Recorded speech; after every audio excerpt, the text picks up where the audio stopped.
Mana yang diuntungkan ketika dua partai ini sama-sama bersaing, andai kata Partai Umat ini lolos pada pemilu 2024 yang akan datang? Siapa yang masih bertahan? Apakah Partai Umat atau PAN yang sudah berdiri di atas 20-an tahun? Atau mungkin dua-duanya habis pada pemilu 2024 akan datang, itu tidak lagi masuk ke parlemen sesuai dengan parlemen threshold yang ditetapkan oleh undang-undang pemilu. Dua-duanya pasti akan merasakan berat, ya. Dua-duanya akan pasti merasakan berat, apalagi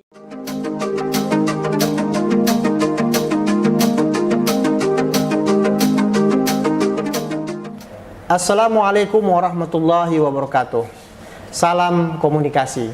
Kembali lagi bersama YouTube channel A3, Anang Adas Azhar.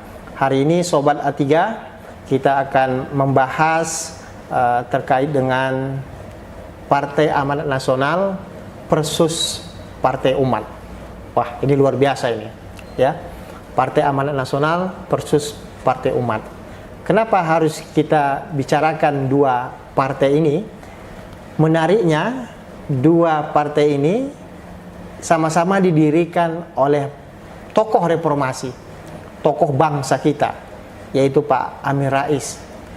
Kemudian Pak Amin Rais berlabuh ya di pemilu 2004 untuk mencapreskan diri sebagai presiden, dan waktu itu sebagai perahunya adalah dari Partai Amanat Nasional. Tapi alhamdulillah belum beruntung di situ, dan kemudian dia tetap berlabuh di PAN, pemilu 2009 juga, Kongres PAN juga, ya, 2005, 2010, ya 2015, kemudian 2020 yang lalu Pak Amin itu ya mengeluarkan tenaganya, fisiknya, pikiran, ide dan gagasan itu sepenuhnya di Partai Amanat Nasional. Tetapi Sobat A3, begitu pelaksanaan Kongres PAN di Kendari pada bulan Februari 2020 yang lalu, friksi kader pecah, ya. Kader-kader PAN di sana terlihat pecah. Karena apa? Karena ada dukungan kubu besar, ya, dukungan dua kubu besar. Kalau saya melihatnya, satu kubu yang melawan pemerintah melalui gerbongnya Pak Amin, ya, dan kawan-kawan yang lain. Kemudian ada kubu pemerintah, ya, kubu pemerintah itu ini ada dugaan-dugaan kita lah bahwa istana juga melakukan intervensi ketika itu, memberikan support, ya, dukungan kepada Zulkifli Hasan. Kemudian Zulkifli Hasan ini juga didukung oleh mantan-mantan ketua umum PAN sebelumnya. Mereka bersatu ya untuk bisa, ya, saya bilang memotong Pak Amin, sehingga Pak Amin merasa kecewa dan dikecewakan pada waktu itu. Maka terpilihlah pada Kongres PAN yang dilaksanakan di Kota Kendari, Sulawesi Tenggara itu, ya, kembali incumbent terpilih. Bapak Zulkifli Hasan itu terpilih kembali menjadi ketua umum PAN. Tetapi ternyata, ya, konflik itu tidak berakhir di situ, terus memanas. Dan pada akhirnya Pak Amin mengumumkan akan membentuk partai baru. Kemudian dia akan keluar dari PAN. Bahkan bukan hanya beliau saja keluar dari PAN, anak kandung beliau, ya, Mas Hanafi Rais itu keluar dari PAN, dan dia mengundurkan diri dari ketua fraksi PAN yang sedang memimpin di DPR RI melalui parlemen kita, yaitu PAN di DPR RI pada periode 2019-2024 yang akan datang. Dia mengundurkan diri. Jadi belum berlangsung 1 tahun dia mengundurkan diri, dan dia memilih untuk tidak berada di Partai Amanat Nasional. Tapi apakah Pak Hanafi Rais ini akan pindah ke Partai Umat? Kita belum tahu. Ya, kita belum tahu. Kenapa Hanafi Rais, ya, sampai sekarang tidak nampak di belantika politik Indonesia, atau mungkin bisa saja, ya, di belakang layar disiapkan menjadi ketua umum Partai Umat, atau mungkin berada di gerbong Pak Aminnya. Ya, walaupun satu lagi anak beliau, ya, Mumtaz Rais, ya, itu berada di PAN sendiri, ya, berada di PAN sendiri, dan beliau tidak menggabungkan diri di partai yang dibentuk oleh Pak Amin Rais gitu. Tapi kita tidak melihat ke sana, ya Sobat A3, tapi kita melihat hari ini sebenarnya mana yang diuntungkan ketika dua partai ini sama-sama bersaing, andai kata Partai Umat ini lolos pada pemilu 2024 yang akan datang. Siapa yang masih bertahan?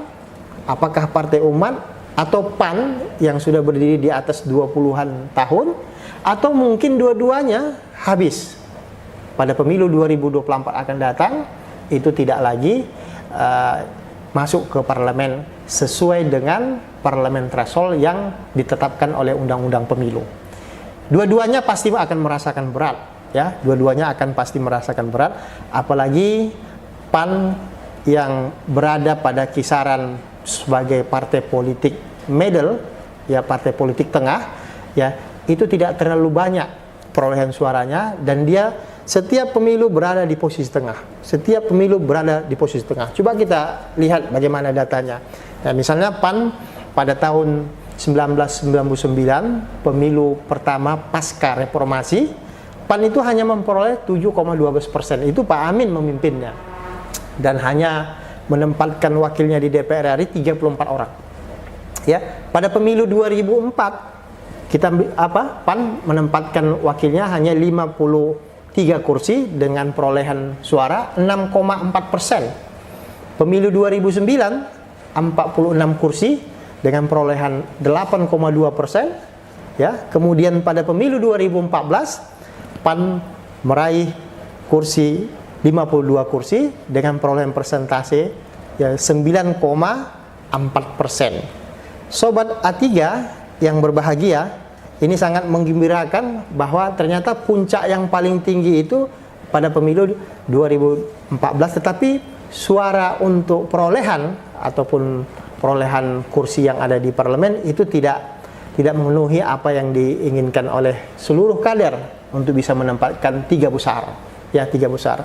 Nah, pada pemilu 2000 yang baru kemarin 2019, ternyata PAN hanya mendapatkan 6,8%, ya, atau 44 kursi dari seluruh jumlah parlemen di DPR RI, dan artinya PAN masih tetap melewati ambang batas, ya, masih bisa memenuhi ambang batas yang ditetapkan oleh parlemen threshold, yaitu 4%.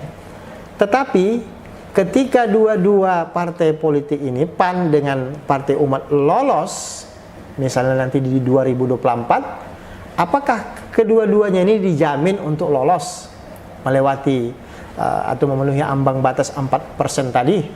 Kita tidak bisa menjawabnya, ya Sobat A3, tapi kita bisa menganalisis, ya bisa menganalisis. PAN tentu ini masih mendapatkan analisis pertama itu tentu masa PAN itu masih dimiliki oleh kalangan warga Muhammadiyah, ya sebahagian besar. Ya, warga Muhammadiyah itu masih percaya aspirasi politiknya itu dibawa oleh Partai Amanat Nasional. Maka pilihan politik setiap periode pemilu ke pemilu, ya PAN itu masih mendapatkan simpati yang luar biasa dari warga Muhammadiyah. Akhirnya warga Muhammadiyah itu ya memilih PAN pada pemilu ke pemilu.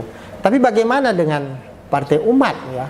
Partai Umat memang satu sisi Partai Umat ini dia masih mencari konstituen. Dia harus bisa membangun infrastrukturnya, ya. Yang paling penting dia bagaimana bisa mendatangkan finansial yang cukup, ya. Kalau kita bilang anggaran yang cukup untuk membangun infrastruktur ke sejumlah daerah, bahkan sampai ke desa dan kelurahan yang ada di Indonesia, dan ini membutuhkan finansial yang sangat luar biasa. Nah, kalau ini sudah berjalan dengan baik, infrastruktur politiknya juga sudah oke, figurnya bagaimana? Kita belum nampak figur. Kalau figurnya Pak Amin misalnya ingin mencalonkan lagi, itu sangat tidak mungkin lagi. Ya sangat tidak mungkin lagi. Kita anggaplah Pak Amin Rais itu sudah sepuh, ya pemikiran-pemikiran dan ide-ide brilian untuk membangun bangsa ini kita butuhkan, ya kita sebutlah beliau ini bapak bangsa misalnya, ya tentu tidak lagi ya mengaktifkan